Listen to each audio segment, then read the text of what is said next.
மகாநதி சீரியலோட இன்னைக்கான எபிசோடில் வந்துட்டு சந்தானத்தோட இன்னொரு குடும்பம்னு சொல்லிட்டு கத்தார்லேருந்து ஒரு குடும்பம் வந்து இறங்குறாங்க. இது கேட்ட எல்லாருமே ரொம்ப ஷாக்கிங் ஆகுறாங்க. சாரதா மயக்கம் போட்டு விழுந்துடுறாங்க. உடனே வந்து விஜய், நீங்கள் எப்படி இங்கேருந்து வந்தீங்க, உங்களுக்கு யார் இன்ஃபர்மேஷன் கொடுத்தா, வீடு தெரிஞ்சு விற்கிறாங்க தெரிஞ்சோடனே நீங்கள் வந்துடுவீங்களா அப்படின்னு கேட்டோடனே, நாங்கள் ஏன் தம்பி அப்படிலாம் பண்ண போகிறோம், எங்களுக்கு வந்து அவரோட சொத்தில் வந்து பங்கு வேணும் அவ்வளோதான் அப்படின்னோடனே, யார் சொத்தில் யார் பங்கு கேட்குறதுன்னு சாரதாவும் கோவப்படுறாங்க.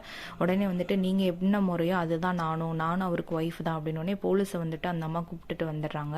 இதெல்லாம் தெரிஞ்சுக்கிட்ட விஜய், காவேரி எல்லாருமே என்ன சொல்கிறாங்கன்னா வந்துட்டு, உங்களுக்கு யார் வீடு விற்க போடான்னு சொன்னோன்னே ஒன்று அவங்க என்ன சொன்னாங்கன்னா, இந்த மாதிரி அவருக்கு இன்னொரு குடும்பம் இருக்குன்றது வந்து அங்கே யாருக்கும் தெரியாது, பட் ஆனால் பசுபதி அண்ணாவுக்கு வந்து தெரியும். பசுபதி அண்ணா வந்து அவர் எங்கே இருக்காரு, நாங்கள் பேசணும் அப்படின்னோடனே, ஓ இதெல்லாம் பசுபதியோட வேலையா அப்படின்னு சொல்லிட்டு காவேரி ரொம்பவும் திட்டிகிட்டு இருக்காங்க.